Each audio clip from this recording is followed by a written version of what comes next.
Macam mana Ustaz nak tahu bala dengan ujian ni? Apa dia tu bala, apa dia tu ujian?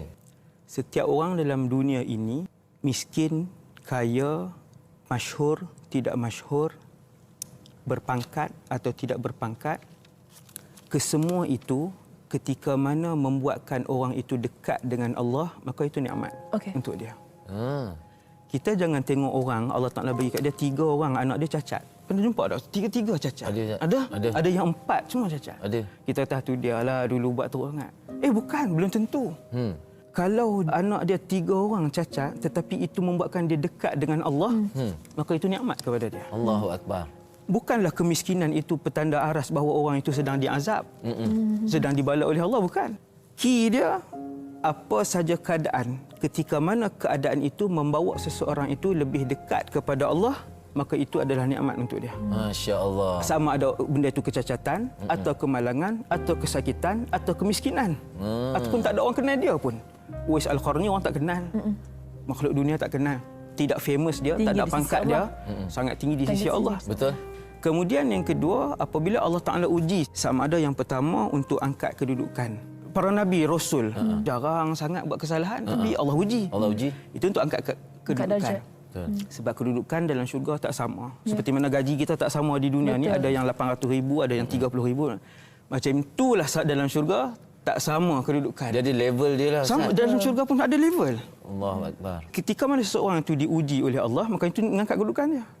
Kenapa orang soleh diuji? Untuk angkat kedudukan. Orang yang paling banyak diuji adalah para Nabi. Dan Nabi yang paling banyak diuji, Muhammad sallallahu alaihi wasallam. Ujian Nabi bermula dalam kandungan. Nabi duduk dalam kandungan ibu dia, kehilangan ayah. Itu ujian pertama. Kalau saya senarai ujian Rasulullah, kita semua akan angkat tangan, tak ada siapa diuji sebegitu. Maksudnya Nabi sebut manusia yang paling banyak diuji oleh Allah para anbiya. Sebab tu level depa yang paling tinggi. Yang paling tinggi. Maka dengan sebab itu, orang biasa pun bila Allah banyakkan ujian, itu tanda kasih Allah. Allah sayang Ustaz kan? Allah sayang. Setiap kali Allah bagi ujian, itu tanda Allah masih merahmati dan melihat orang itu. Maksudnya adakah kalau satu orang tu langsung tak terima ujian, Allah murka kat dia? Ya. Hati-hati. Dia kata langsung tak pernah sakit, langsung tak pernah miskin, sentiasa kaya. Happy aja. Sampai langsung tak pernah diuji. Macam Firaun. Ada ke? Ada Ustaz yang ada. Firaun. Firaun macam tu Ustaz. Firaun tak sakit. Semua kerajaan keliling tu banyak ufti dengan kerajaan Firaun, punyalah kuat dia punya tentera. Dia tak pernah miskin daripada kecil, dia tak pernah sakit. Sebab tu dah sampai dia ingat dia ni Tuhan.